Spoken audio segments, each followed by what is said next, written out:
Hello అండి, welcome to my channel Suma cooking. ఈరోజు చాలా టేస్టీగా ఉండే ఉల్లికాడలతోనైతే పెసరపప్పు ఫ్రై అయితే చేసి చూపిస్తానండి. చాలా బాగుంటుంది.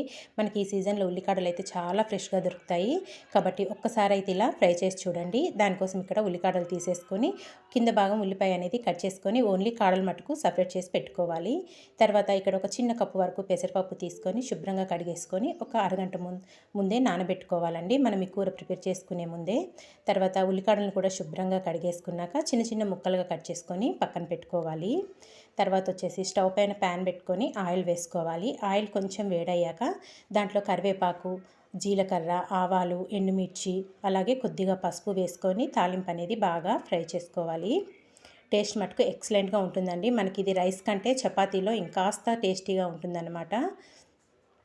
తాలింపు ఇక్కడ కొద్దిగా ఫ్రై అయిపోయాక ఇప్పుడు దీంట్లో సన్నగా కట్ చేసుకున్న ఉల్లిపాయ ముక్కలు అలాగే పచ్చిమిర్చి కూడా వేసుకోవాలి.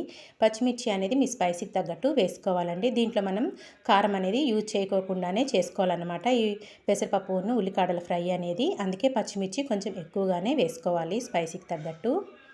ఉల్లిపాయలు పచ్చిమిర్చి కూడా బాగా వేగిపోయాక ఇప్పుడు దీంట్లో ఒక టేబుల్ స్పూన్ వరకు అల్లం వెల్లుల్లి పేస్ట్ కూడా వేసేసుకొని పచ్చివాసన పోయేదాకా బాగా ఫ్రై చేసుకుందాము. ఉల్లికాడలతో చేసుకుంటున్నాం కాబట్టి ఉల్లిపాయలు కొంచెం తక్కువ వేసుకోండి. ఒక చిన్న మీడియం ఉల్లిపాయ అయితే సరిపోతుందన్నమాట. మనకి ఉల్లికాడలతోనే ఫ్లేవర్ అనేది చాలా బాగుంటుంది. ఇంకా తర్వాత అల్లం వెల్లుల్లి పేస్ట్ కూడా వేశాక కాసేపు మగ్గించుకుందాము. ఉల్లిపాయ ముక్కలు కాస్త రంగు మారేదాకా ఫ్రై చేసుకోవాలి. చూసారు కదా, ఇక్కడ చక్కగా ఉల్లిపాయ ముక్కలు, మనం వేసుకున్న పచ్చిమిర్చి, తాలింపు అంతా బాగా ఫ్రై అయిపోయింది కదా. ఇప్పుడు దీంట్లో మనం సన్నగా కట్ చేసి పెట్టుకున్న ఉల్లికాడల్ని కూడా వేసేసుకోవాలి. కొద్దిగా ఎక్కువ తీసుకుంటేనే టేస్ట్ అనేది చాలా బాగుంటుందండి. ఉల్లికాడలు కూడా వేసేసుకున్నాక ఇదంతా ఒక్కసారి బాగా మిక్స్ చేసుకొని ఒక 3 నిమిషాల పాటు చక్కగా చిన్న మంట మీదే ఫ్రై చేసేసుకోవాలి. మూత పెట్టుకొని ఫ్రై చేసుకోవాలండి. ఫ్లేవర్ మట్టుకు చాలా బాగా వస్తుంది.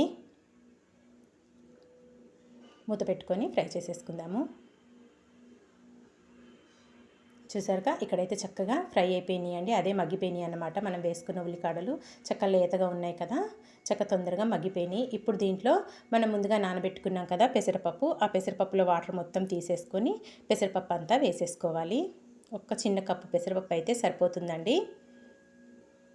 ఇలా పప్పు మొత్తం వేసేసుకున్నాక ఇదంతా ఒక్కసారి బాగా కలుపుకొని ఒక 2 నిమిషాలు చక్కగా ఈ ఆయిల్లోనే బాగా మగ్గాలన్నమాట. పెసరపప్పు అనేది వాటర్ ఇప్పుడే యాడ్ చేయకుండా ఆయిల్లోనే మగ్గించుకోవాలి. ఇదంతా కలుపుకొని ఇంక ఇప్పుడు మూత పెట్టుకొని ఒక 2 నిమిషాల వరకు చిన్న మంట మీదే మగ్గించుకుందాము.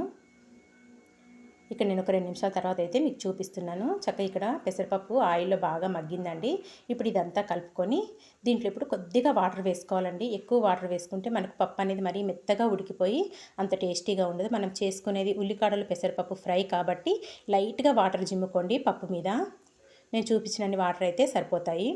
ఇలా వాటర్ కొన్ని వేసుకున్నాక ఇదంతా ఒక్కసారి కలుపుకొని చిన్న మంట మీద కుక్ చేసుకోవాలి.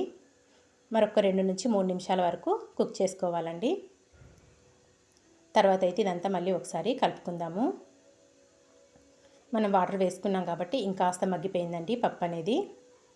ఇంక ఇప్పుడు పప్పులో మనం రుచికి సరిపడినంత సాల్ట్ వేసుకోవాలి. సాల్ట్ ముందే వేయకోకుండా ఇప్పుడు నేను చూపించిన విధంగా సాల్ట్ వేసుకోవాలి. రుచికి సరిపడినంత సాల్ట్, అలాగే ఒక 1/4 టీ స్పూన్ వరకు గరం మసాలా పొడి వేసుకోండి. ఇంకా మనం ఇందులో కారం అనేది వేసుకోవాల్సిన అవసరం లేదు. పచ్చిమిర్చి కొంచెం ఎక్కువ వేసుకున్నాము. అలాగే ఒక 1/4 టీ స్పూన్ వరకు గరం మసాలా పొడి వేసేసుకొని ఇదంతా బాగా మిక్స్ చేసేసుకుందాము. చాలా క్విక్గా కూడా అయిపోతుంది, టేస్ట్ కూడా చాలా బాగుంటుంది. ఇదంతా ఇలా కలుపుకొని ఒక 2 నిమిషాలు కుక్ చేసుకుంటే సరిపోతుందండి. చక్కగా ఫ్రై అయిపోతుంది మనకి. మధ్య మధ్యలో కలుపుతూ ఉండండి. ఇక్కడైతే చక్కగా ఉడికిపోయిందండి. పప్పు చక్కగా ఫ్రై అయిపోయింది కదా. ఇంక ఇదంతా ఆల్మోస్ట్ మనకి రెడీ అయిపోయినట్టేనండి ఉల్లికాడలు పప్పు ఫ్రై అయితే. ఇంకా పైనుంచి కొద్దిగా కొత్తిమీర వేసేసుకొని ఇదంతా మళ్ళీ ఒకసారి కలుపుకొని చక్కగా ఇదంతా ఒక సర్వింగ్ ప్లేట్లోకి అయితే తీసేసుకుందాము. చూసారు కదా ఎంత కలర్ఫుల్గా కనబడుతుందో. ఉల్లికాడలు అలాగే పెసరపప్పు ఫ్రై అయితే రెడీ అయిపోయిందండి. పైనుంచి మనం ఉల్లికాడలతోనే గార్నిష్ చేసేసుకుందాము. మనం చేసుకుంది ఉల్లికాడలు పెసరపప్పు కాబట్టి కొత్తిమీర కాకుండా ఉల్లికాడలతోనే ఇలా గార్నిష్ చేసుకొని సర్వ్ చేసేసుకోండి. చాలా అంటే చాలా టేస్టీగా ఉంటుంది. రైస్ అయినా రోటీలోకైనా ఎక్సలెంట్ టేస్ట్తోనైతే ఉంటుందండి. తప్పకుండా మీరైతే ట్రై చేసి ఈ రెసిపీ మీకు ఎలా వచ్చిందో నాకు కామెంట్ చేసేయండి. Thank you for watching friends. Bye bye.